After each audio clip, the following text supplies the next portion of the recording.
Hello everyone and welcome back to the SteemTrail Gaming News. Today is the 27th January of 2018.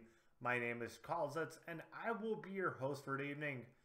We're back in the studio and we can continue on providing you good quality news with better image quality than the past 2 days. But let's go straight into news. Today we got 3 stories for you. We're first going to talk about Paragon. Fairly decent mobile from Epic closing down. Then we're going to talk about the fact that 1 in 10 developers are currently working on games that will have loot boxes in them. And last of all, let's talk a little bit about Blizzard wanting to ban toxic YouTubers. But let's begin with Paragon. And Paragon isn't really a massively popular game.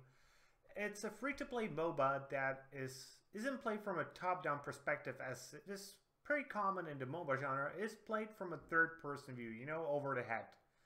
So it's sort of similar to Smite in that perspective. It is very high quality in the terms of graphics, the effects, etc., etc. And it's going to be shut down. And it will shut down in April, and the reasons behind it is because Epic just doesn't see a way to actually sustain the MOBA with a decent player base. To be honest, this was probably to be expected because the game never really caught on in a big way. MOBA fans seem to prefer the top-down view because, well, to be honest, I think it's better for the genre.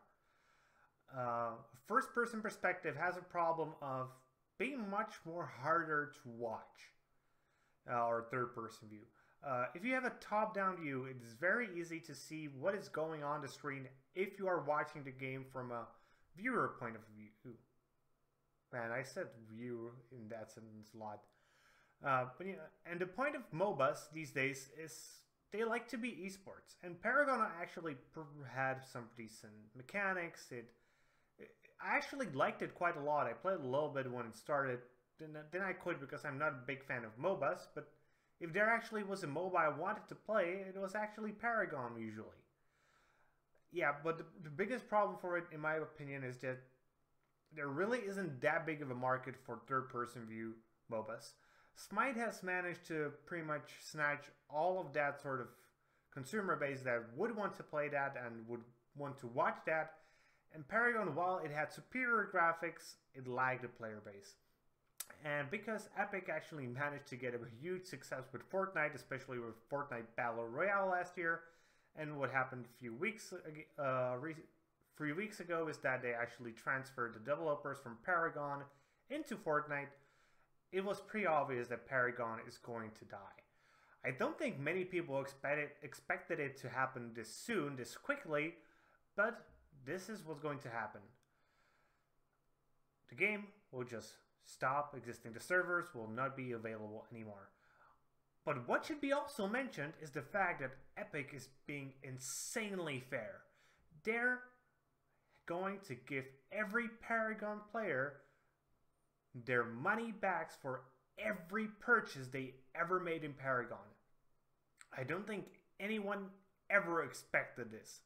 You know, I would assume that they would do like, okay, so we're going to do refunds. Let's make them, you know, like 3 months, you know, 3 months of refunds. So anything you bought between the start of the year and April will just be refunded, or maybe even like half a year, so it would be a little bit fairer.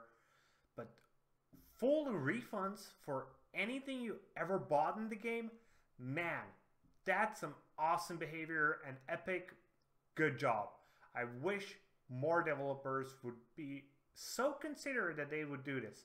I understand that it cannot be done for all games.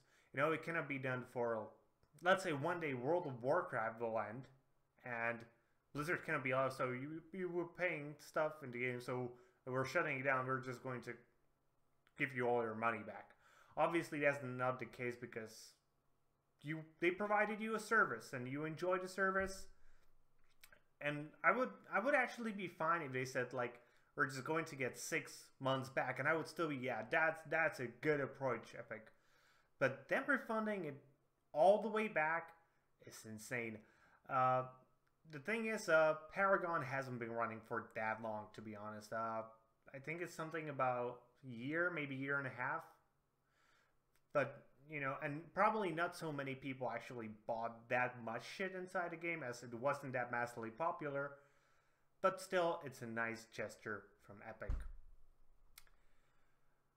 After the nice gesture, let's move on to the shitty news. So 1 in 10 developers are currently working on games with loot boxes in them. It's not 1 in 10 games, but it's 1 in 10 developers. That's... What the fuck, people?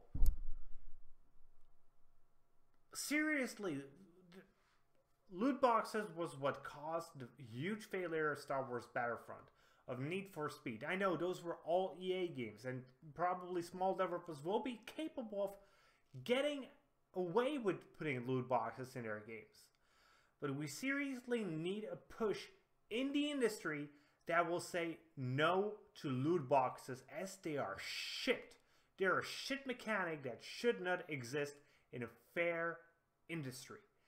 And if 1 out of 10 developers wants to put loot boxes in their games, it shows you that 1 in 10 developers are just there for the money. They're not there for the passion about games, and that just pisses me off completely. I understand you need to make money. I understand that you need to feed your family, and I understand you probably want to make a nice profit so you can buy I don't know, a house or something like that. But 10% of developers being greedy enough to put the worst mechanic that has ever been invented by the industry is ridiculous and dumb as fuck. There's no way to go around it. It's dumb as fuck. Put in normal microtransactions. Have people buy the shit they want. Give a fair model, not a model that's based on fucking randomness. Randomness is horrible as a business model. Can you imagine if you went to a store and there would be a packet, it would be like a mystery packet of food. You have a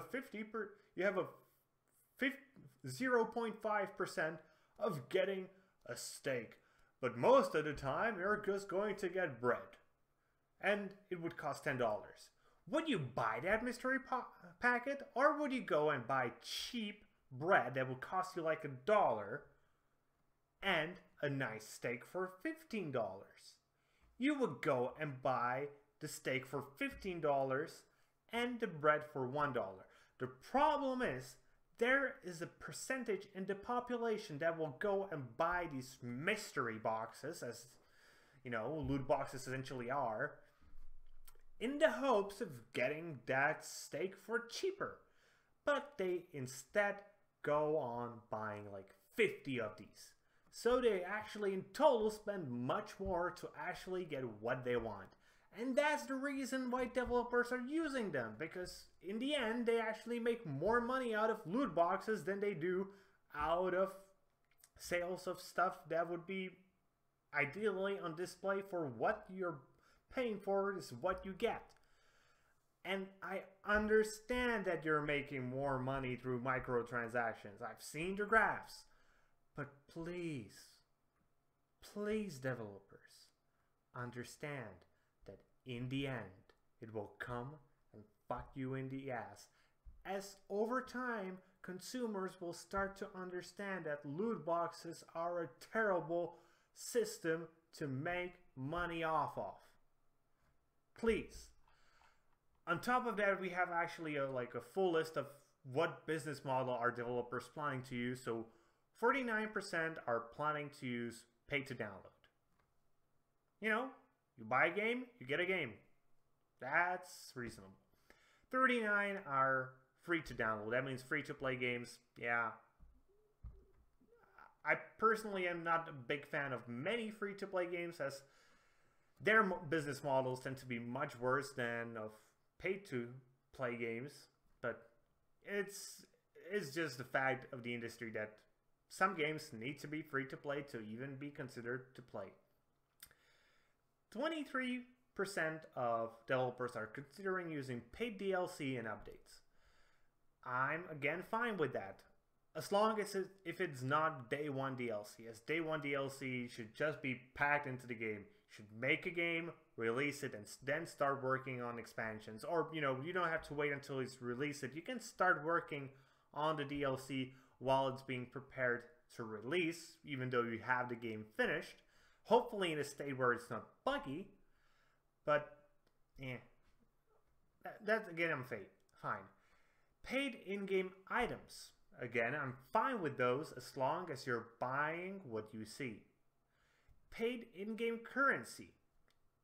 That's again fine as long as the currency can buy you things directly, directly the things you want to buy. Free DLC and updates. I don't think anybody would actually be like, man, that's bad. Ad support. If it's a free-to-play game, especially on mobile, it is unavoidable at this point. We have to be used to the fact that there are ads in free-to-play games. And again, I'm pretty much okay with it as long as the ads aren't displayed every 2 minutes and are like a minute long, because, you know, then your 1/3 of your gaming time is watching ads. Paid subscription, 13%. I think these developers are a little bit too overambitious, but I don't have a problem with the business model at all. Then we have other, which is 12%. I have no idea what that means, so no comment. And paid item crates, 11%. No! Stop! Stop being idiots!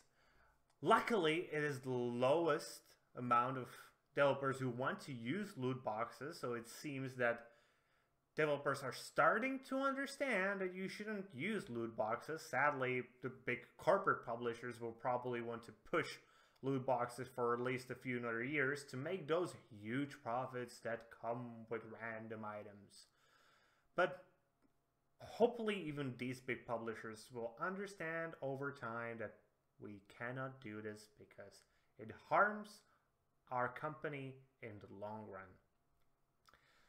So please, people, if you see a game with loot boxes that isn't free to play, and the loot boxes aren't regularly sprinkled in your face just for free, you know, for playing the game, because that's really the only option where loot boxes are acceptable, if you're getting tons and tons and tons of them just through regular gameplay, so you can get the items pretty soon, and you just paying for the convenience of having them early on, then please don't ever buy those games, as that is the only way to get companies to understand that we do not want loot boxes in our games. Okay, and our last piece of news for today is about Blizzard wanting to target Overwatch streamers, more specifically YouTubers, with bans if they're being excessively toxic. So I know toxicity in games, especially competitive games, is actually a big topic among gamers these days. You know, it wasn't the case in the past. You would just have griefers and you'd be like, yeah, just ignore them. But as the mainstream casual gamers are becoming more numerous, it is becoming apparent that we actually need some sort of guidelines and rules how to deal with these people in a better way than just simply report systems, as those can be very easily abused and aren't usually that effective. And Blizzard, as it is one of the biggest gaming companies with many competitive games out on the market, has been actually rolling out quite a lot of systems to help improve this. For example, they actually introduced a system that if you report somebody and they do get a punishment, you will get a notification about it. You know, a little window will pop out. So somebody you reported actually got banned, for example. I know it's not exactly that, it's just I'm paraphrasing. And this has actually reduced the amount of indecent or abusive chat by 17% and increased reporting by 20%. How did nobody think of this earlier? I know I didn't, but I don't ever claim I was smart. I'm just a dumb person, but this is genius, you know? Keep it up. But on top of that, Jeff Kaplan and the team that is running Overwatch at Blizzard say that they're looking a lot. He mentioned that a lot of the initiatives we're starting to make here at Blizzard are starting to make a difference. And what they're actually wanting to do now is to look at the YouTube community surrounding Overwatch and see if there are some players that are sort of creating this toxicity, you know, because there actually are a lot of streamers who, when they play, they are being extremely toxic. Maybe not in chat, maybe not in voice chat, but within their streams. And that gets passed along to especially the younger viewers because they think, oh, he has tons of viewers. I want to be one day like him. I want to be a streamer and make money off of playing games. So I'll be toxic as well. But they are actually doing it in game. And they don't realize that these people are not being abusive to players inside a game. That's the reason why they're not being reported by tons and tons of people. They're doing it as a persona. Very often. Some might not. Some might just be jerks, you know. But very often these people will be doing it purely as a persona. The problem is, even these personas have effects. And those effects probably need to be looked on. And hopefully, I actually think this might have a very positive way. Because if these kids see that their favorite streamer got banned because he was being toxic, they will actually think twice before being toxic themselves. You know, they will be like, so he got banned, maybe I could get banned.